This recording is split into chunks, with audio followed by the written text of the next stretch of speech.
Good evening, curious minds. A very warm welcome to all the first timers and a big shout out to the patrons of Curious Minds community. I thank you all for your interest in science. Today we are discussing the science of sleep and how to improve it. As always, I will start with the presentation and then the meetup will be open for questions and discussion. Just a reminder, this meetup Zoom session is being recorded and tomorrow I will upload it on my YouTube channel, the link of which will be shared in the meetup chat. So, in today's talk, we will understand the science of sleep, why sleep is important, and how sleep deprivation can impact our health.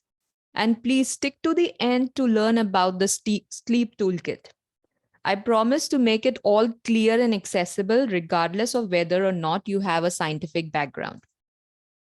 So, before that, let me introduce myself. I'm a cancer immunologist. I also write 2 newsletters. The details are shown here. They are free to subscribe. If you are interested, do check out. And we also have a science book meetup, which is once in a month online meetup. And this month, we will be discussing Behave, the Biology of Humans at Our Best and Worst by Robert Sapolsky. A very good book to read. I've just started. If you are interested, you can read. It's a very simple book and very interesting. So let's start. Everything that has life sleeps one way or another. So birds, chimps, polar bear, dogs, everyone sleeps. Some of the animals have learned ingenious ways of sleeping. For example, if you see dolphin, so dolphin is a mammal and dolphin lives underwater. But dolphin has developed a way of sleeping. So while sleeping, dolphin keeps half of its brain active and half goes to that sleep mode. Why it does so? Because it has to breathe underwater. So this is how animals have developed the ways of sleeping. Even bacteria and viruses sleep, but they don't sleep like us. They go into dormant phases, and that can possibly be referred to as sleep. In a nutshell, everything that has life sleeps, and that's the point of this slide, and therefore sleep must be very important.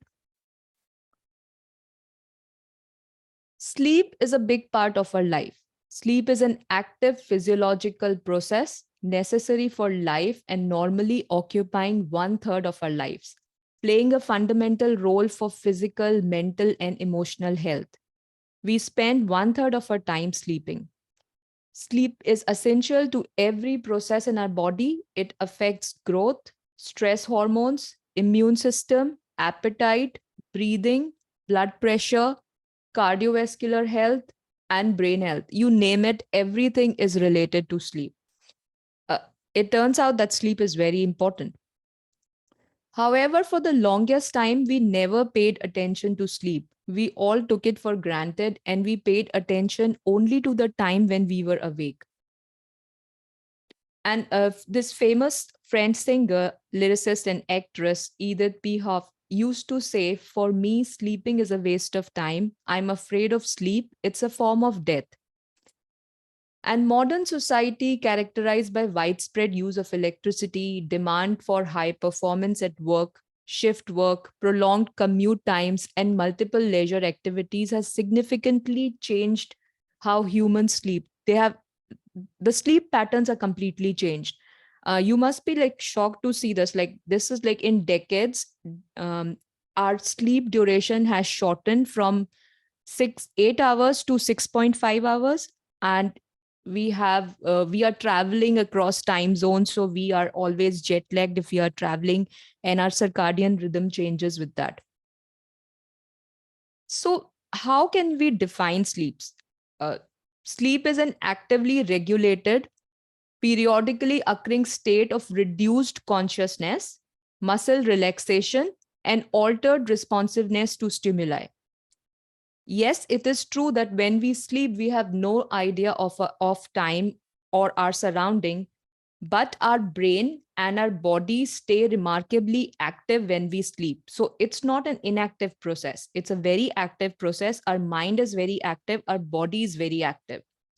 It is not similar as turning off the computer. It doesn't mean that brain is turned off during sleep. So if we put electrodes on the brain and read its waves during sleep, we will see a pattern. This pattern is dynamic and is referred to as hypnogram. So this is like this image here. If you go to a sleep lab, they will put this kind of thing on your head, and it has electrodes, and this will record your brain pattern, brain waves, and this is how your sleep activity, the brain activity during sleep looks like. So it has different stages. So, based on this brain activity, eye movement, and skeletal muscle tone, human sleep can be separated into two different types. So, one is the non REM sleep. REM is rapid eye movement, and the second is the REM sleep. So, the non REM sleep constitutes about 75 to 80% of the total time, and REM constitute 20 to 25%. So you must be wondering why I'm going into detail of this sleep stages and why is this important? It is important because each of these stages are related to your body physiology. So they devote a certain each stage is important for your body's physiology and your brain health. So it is important if you are monitoring your sleep through different devices, maybe what Apple Watch or certain kind of devices which you can wear, uh, you will see a pattern. So by this pattern, you can identify whether you are sleeping rightly or wrong, because it's not about the quantity, it is also important of the quality of the sleep. So in a normal sleep pattern, you will see different stages: non-REM sleep and REM sleep. They occur in patterns. So let's understand this in a bit detail. So this is how your non-REM sleep is. So these are the different stages: stage 1, 2, 3, 4, and these are the brain waves which you can see when electrodes are put on the on the head, and each wave is representing different. So each in each stage, different waves are being emitted from your brain. So the stage 1 is the time when you just go to bed, lie down, and you are in that initial sleepy state where a certain noise can disturb you. So you are still hearing voices, but you are going into that relaxation state, and your brain is emitting alpha waves during this time. And this is also alpha waves happen when you are doing meditation. So you the brain waves look similar as in a meditative state and as stage 1 of the non REM sleep. And then slowly you will enter into the stage 2. Stage 2 is a little bit more relaxation stage. In this state, you will not hear any voices in your surrounding, and almost you are knocked out during this stage. And during this stage, brain is emitting theta waves. And then slowly you will enter into the stage 3, which is the deep sleep state or the deep relaxation state. In this state, brain is emitting delta waves. So this is very important, like how in different stages, different wave patterns are being emitted by the brain. So here, if you see, this is the just a very interesting point here.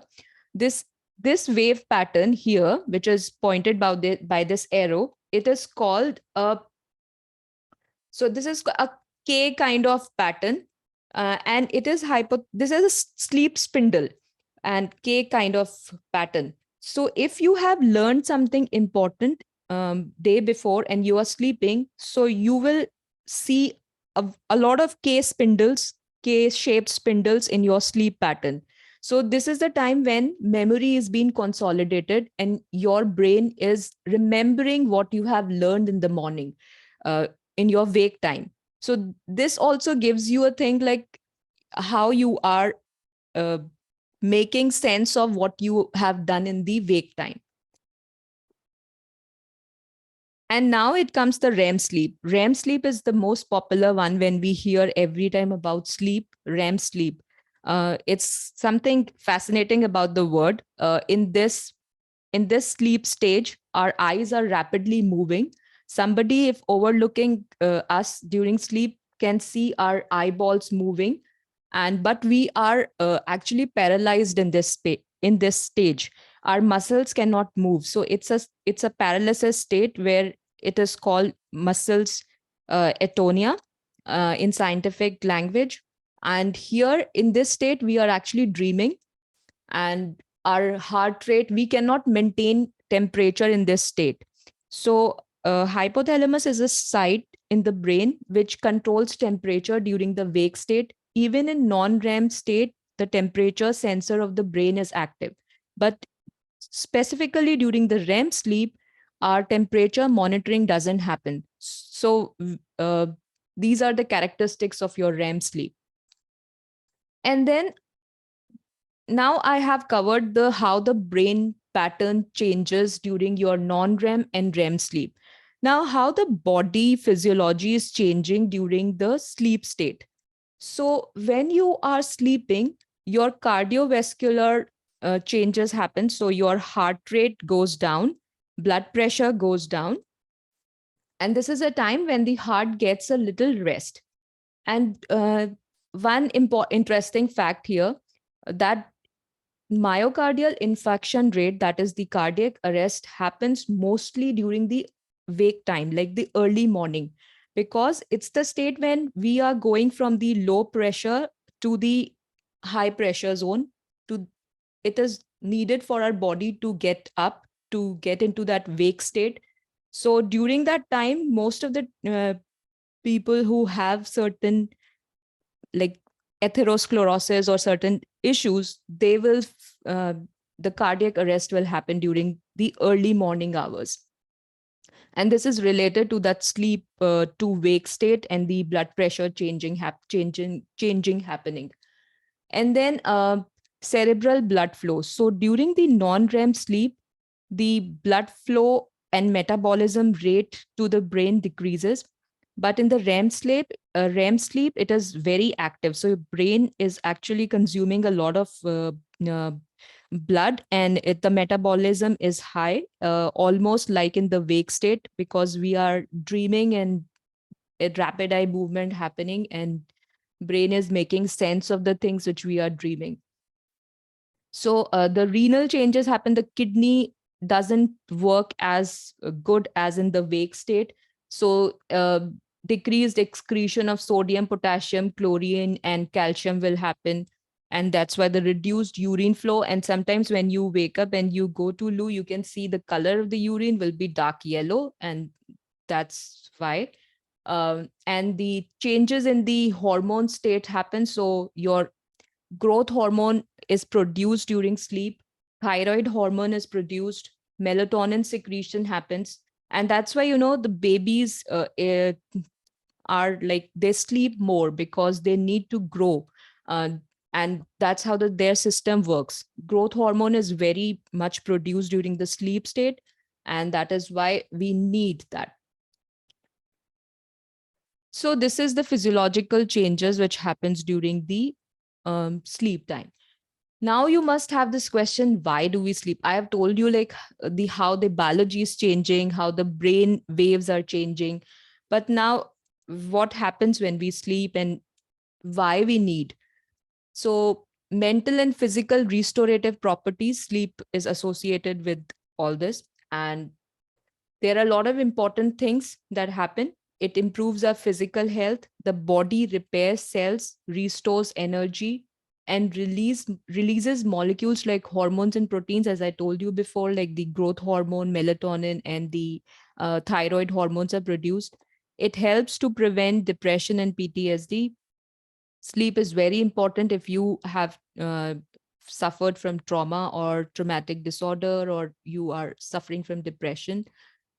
And recent findings suggest that sleep plays a housekeeping role that removes toxins in your brain that build up while you are awake. So uh, there is a relation between. Do you know that during the Alzheimer's state, we have these plaques in our brain, and sleep has a important function in clearing these plaques. So good night sleep is associated with this reduced cognitive decline and reduced neurodegenerative diseases. and it balances the hunger cues.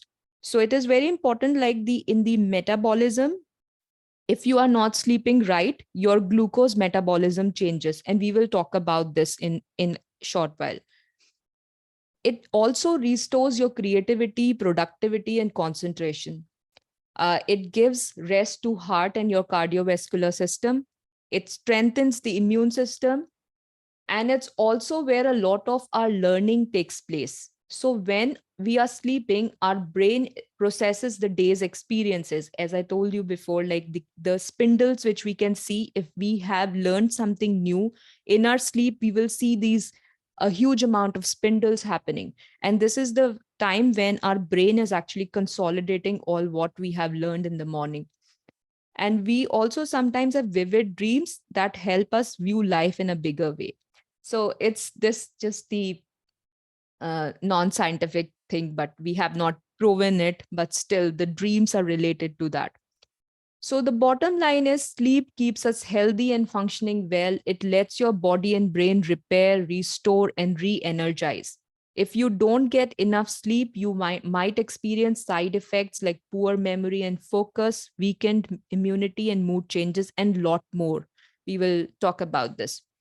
So quite simply, you can put it, a good laugh and a long sleep are the two best cures for anything.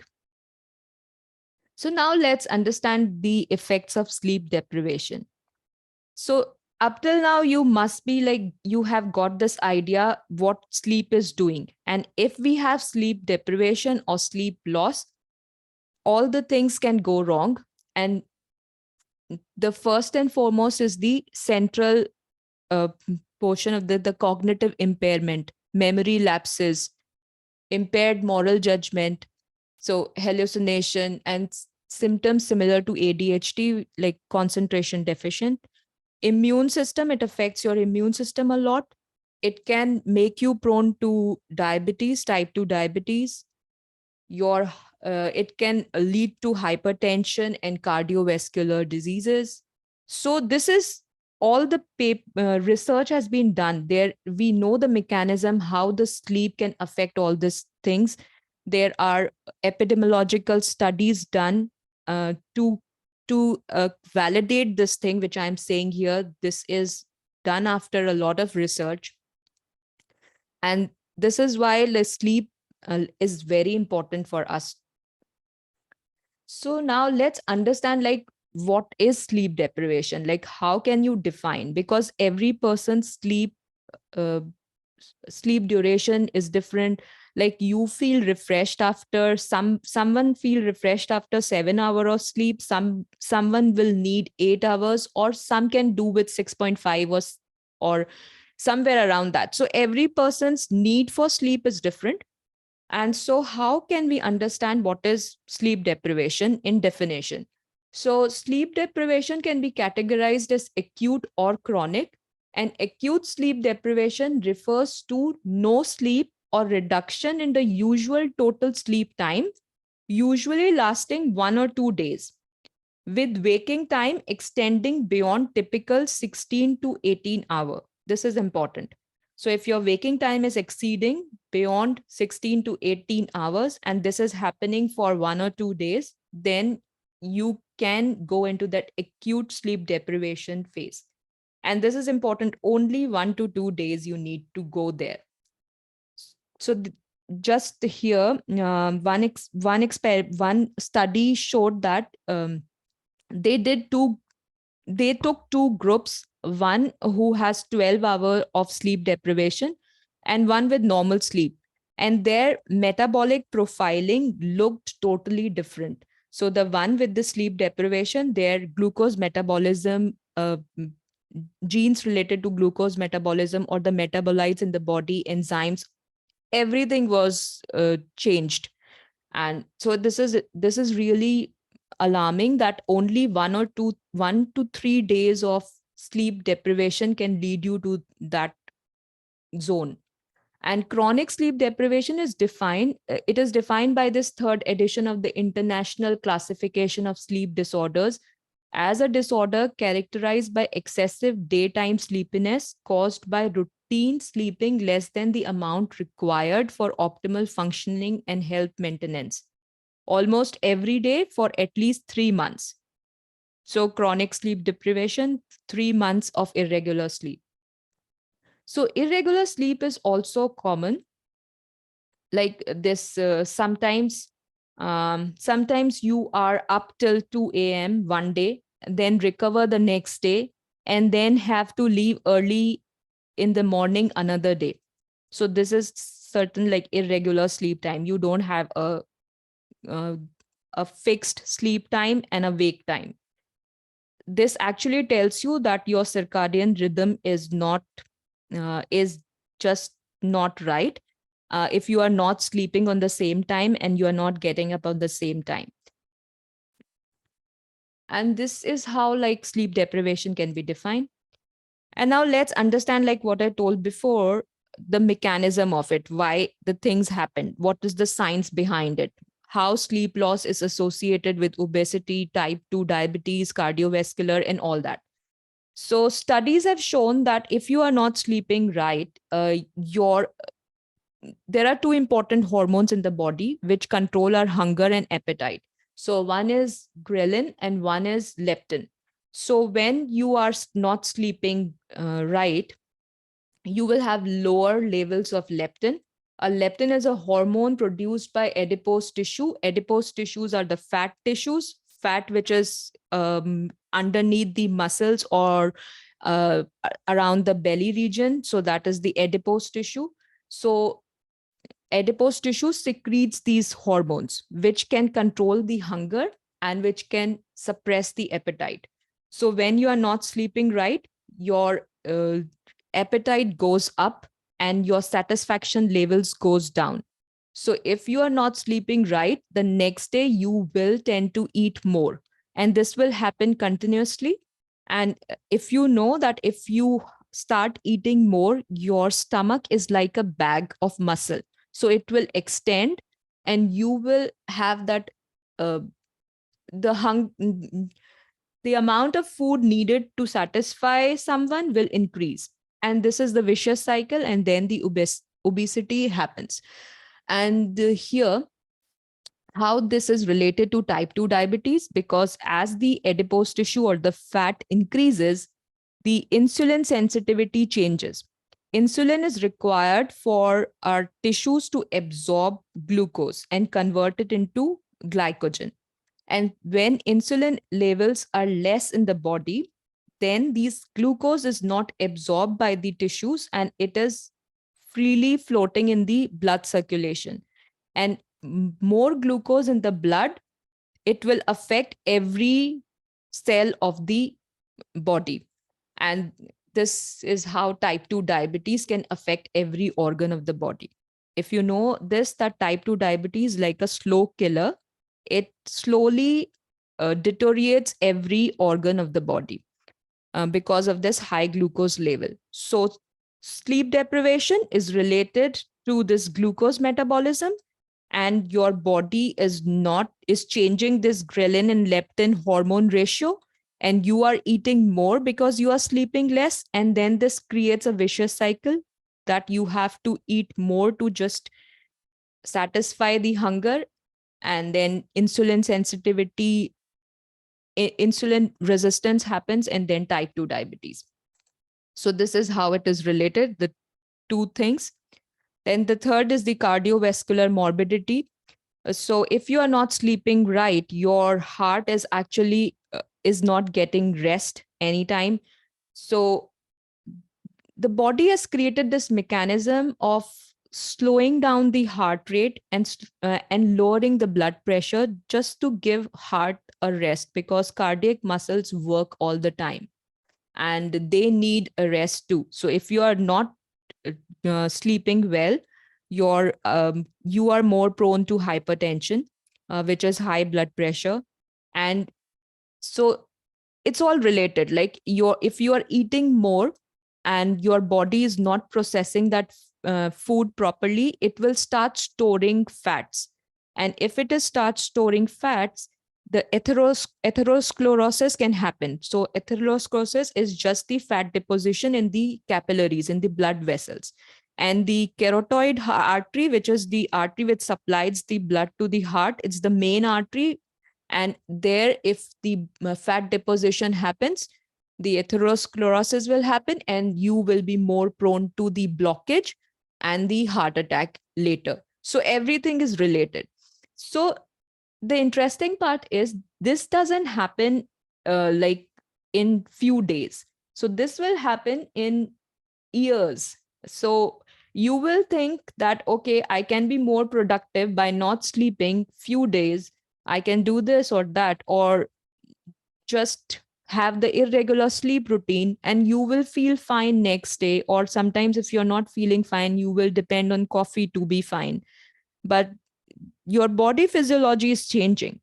And suddenly, after a few years, and suddenly, especially after the age of 50, when the sleep deficiency happens, the sleep changes, the sleep architecture changes with this, with the age. And then suddenly all these things will surface up. And then you will think what wrong I did. And nobody will be able to correlate and go back to that sleep deprivation state when you were just enjoying that less sleep and more activity uh, phase of your life. And this is very eye opening. When I was doing research for sleep, I was like shocked. I knew that sleep is important, but I didn't knew that only few days can make these changes and can lead us to that path of bad physiology in our body. And all this is so much related that one thing leads to another, and you will know that you just lose, you have just lost the game. And this is also important here. When you are not sleeping right, you are more prone to infections, you are more prone to neurodegenerative diseases. And why this happens? Because in our body we have two different immune cells. So one is inflammatory, pro-inflammatory cells, the immune cells which produces inflammatory markers in the body, and the other is Th2, which is the anti-inflammatory. So in our body, we always have this yin yang system. So one is pro, the other will be anti, which balances each other. And there is a good homeostasis happening every time. It's a very complex system, but our body has somehow figured it out. Like if there is Th1 more, then Th2 will be produced and it will balance the system. But in case of cancer or infection or neurodegeneration, or even for cardiovascular diseases, because this the plaque thing, there are when this plaque or the capillary blockage happens, it's not just the fat, it's also immune cells, it's also this type of macrophages which are the engulfers or the cell eaters. So they eat dead cells in our body, and so these cells actually go and form these depositions in the body. And when we are not sleeping right, we are actually changing this balance of Th1, which is the anti-inflammatory, and Th1, which is pro-inflammatory, and Th2, which is anti-inflammatory. So we are changing this balance in us, in our system. And slowly this will lead us to many different things. And you can have figured out, if you are not sleeping well, you are more prone to allergy, you are more prone to infections. Uh, so this is just a starting to like show you how the immune system is changing. And cancer and neurodegenerative or cardiovascular doesn't happen in months. This diseases take years to come, but they build up inside. And if you are sleeping less and you are more prone to infections, then you can see that somehow your immune system is changing and you should go back and correct your circadian rhythm. And how we can do that? The good thing is we can change our circadian rhythm. We can develop a good sleep hygiene, and I will come to that. So this is what I was talking about, that how sleep changes with aging. The sleep architecture changes, duration. What did you do with the Zoom? Yeah, please mute yourselves. And so here, with age, our sleep architecture changes, duration and phase changes. So This is the graph which tells with this is the age on this axis, and here is the time. So as we age, our duration decreases. So SWS, which is the stage 3 and stage 4 of non-REM sleep, decreases. And you can see the REM sleep is almost same, but your wake time increases. So your sleep is disrupted a lot. Your sleep is disrupted a lot when you are aging. Please mute yourself. Someone's She's not selling anything, but she's a scientist. Okay. So now this is the graph which tells you how much sleep you need according to your age group. And then let's move into this sleep toolkit. So these are the behavioral modifications which can boost the quality of the sleep. Number one is like viewing morning sunlight within 30 to 60 minutes of waking. It will help you to fall asleep and stay asleep at night. So this is the best advice anyone can start from tomorrow. Spending time in sunlight helps to reset your body's sleep and wake cycle. And why this happens, I will just come to that. What's the science behind this? But this is the first thing which you can do. And then the second thing is the sunlight in the later afternoon or evening when the sun is low is helpful, as it helps to optimize transition to sleep. So our body uh, has a clock inside, a circadian rhythm. So it absorbs the brightness outside. So it needs that signals that this is the wake time or this is the sleep time, and this is related to your melatonin or the sleep hormone in the body. So this is the thing which you can do first thing in the morning, sunlight, and the second in the transition, late afternoon, evening. Just spend 10 minutes outside and give the signal that this is the evening time to your brain and to your system.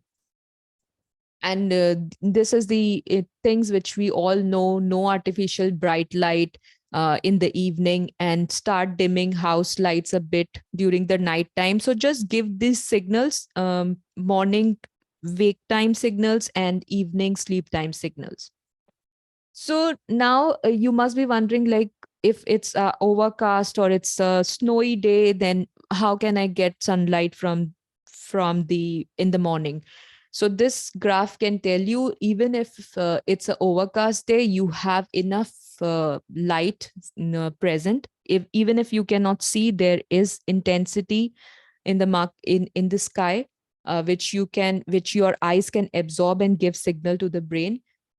And you from this graph, it's very clear that even in a very dark day, you have around 100 lux of intensity.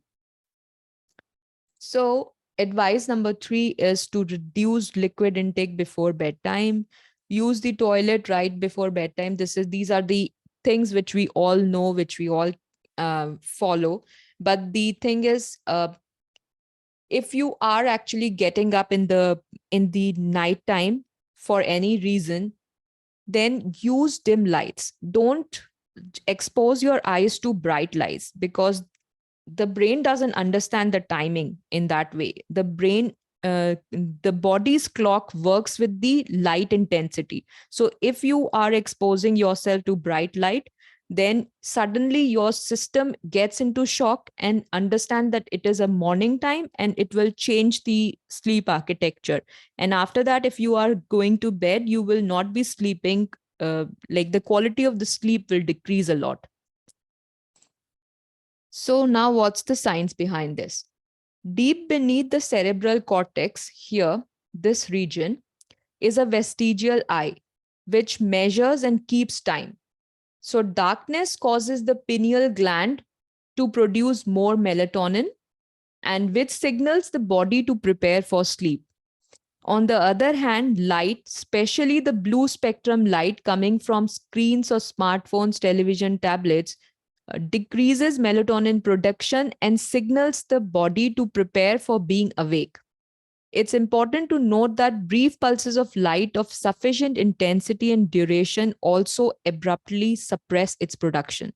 So that's the sum of everything, like how, in a brief way, how light can change the melatonin production and can make you like, if you are getting up, you are exposing yourself to bright light or just your phone screen for even for few minutes, it will completely shift your pineal gland's mechanism of producing melatonin. So it is important to keep these things in mind. You will not notice it soon, but as you have heard me saying a lot, that your physiology will change. So, a robust light and dark pattern is important for our health and well being. This is how during our day, it's a sum up slide which can tell you, like, during the day our body temperature is up, cortisol is up. So cortisol is required for our wake time.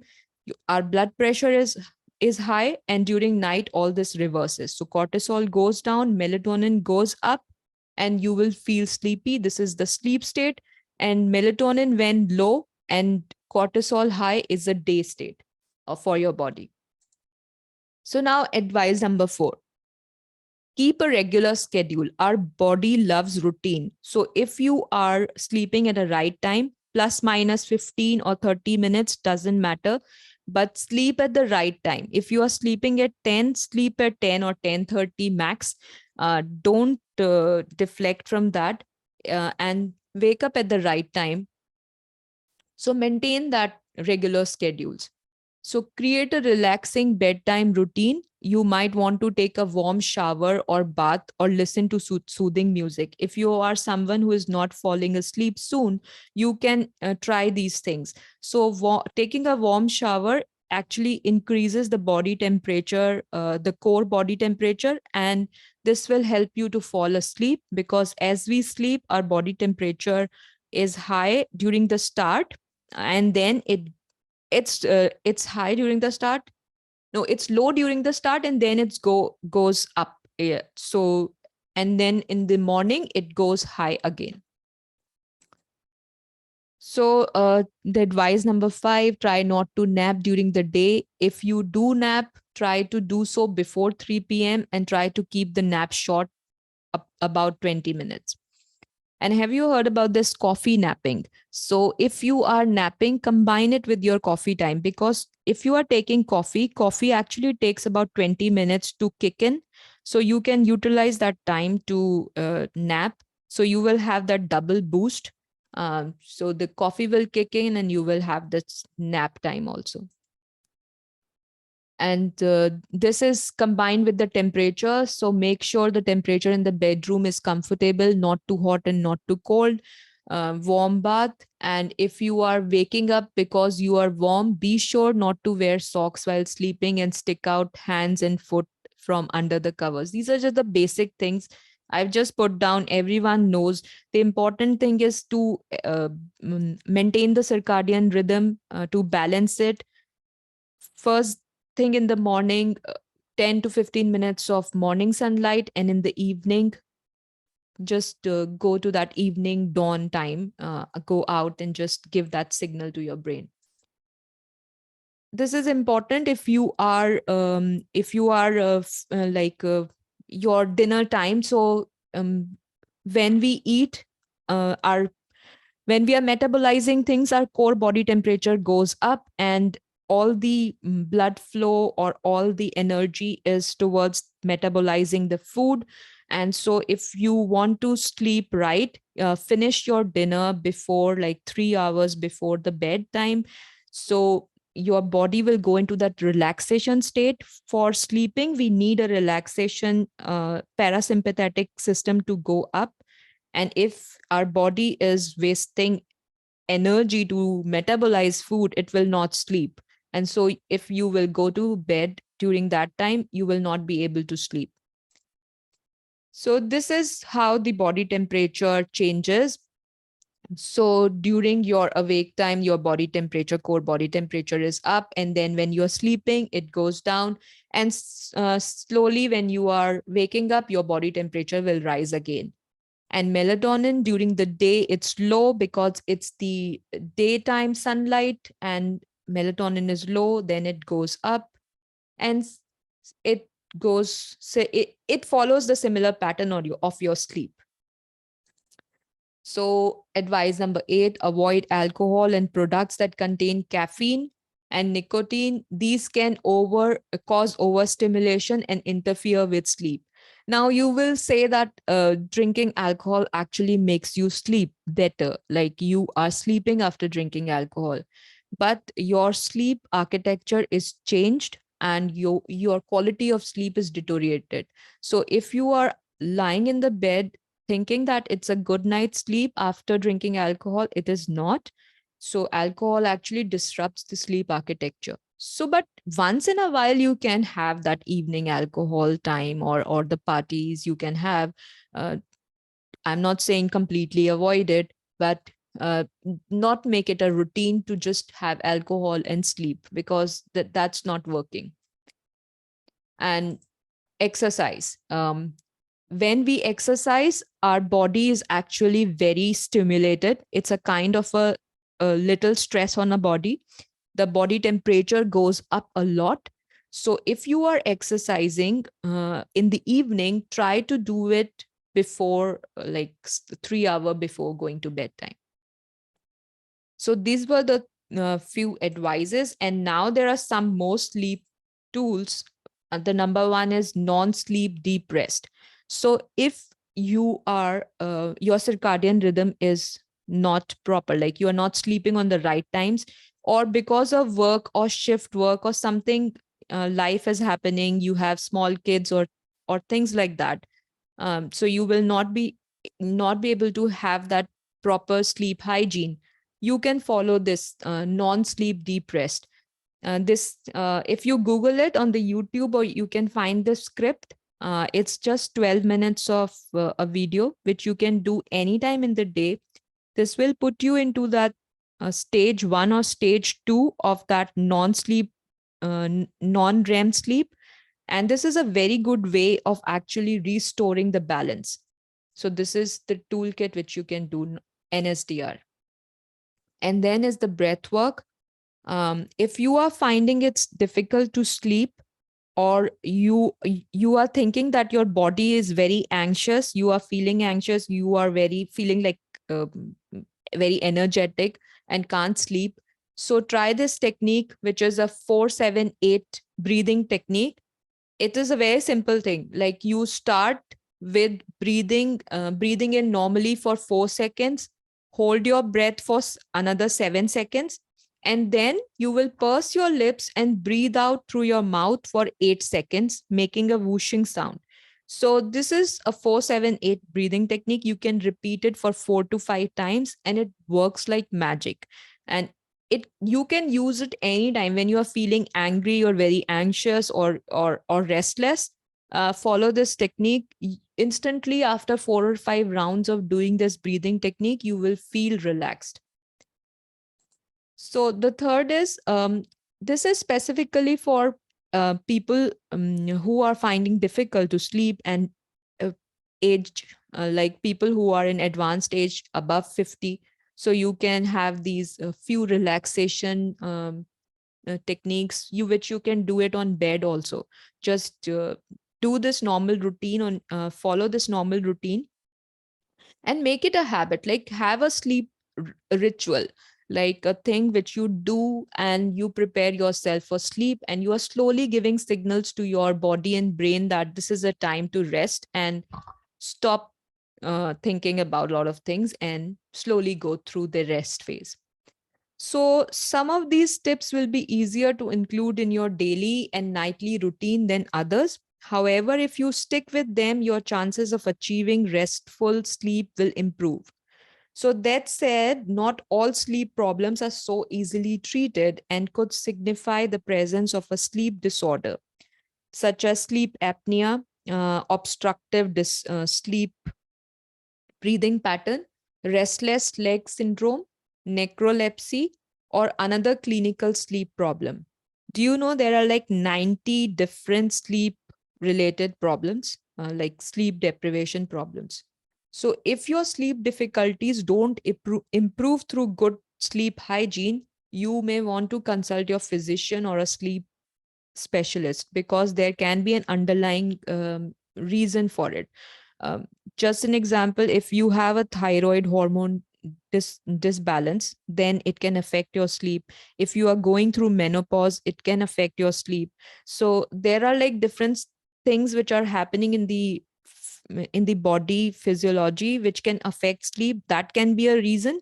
So you have to rule it out. If this sleep hygiene is not working, then just consult a physician to rule out any other things which are happening. So now here I end.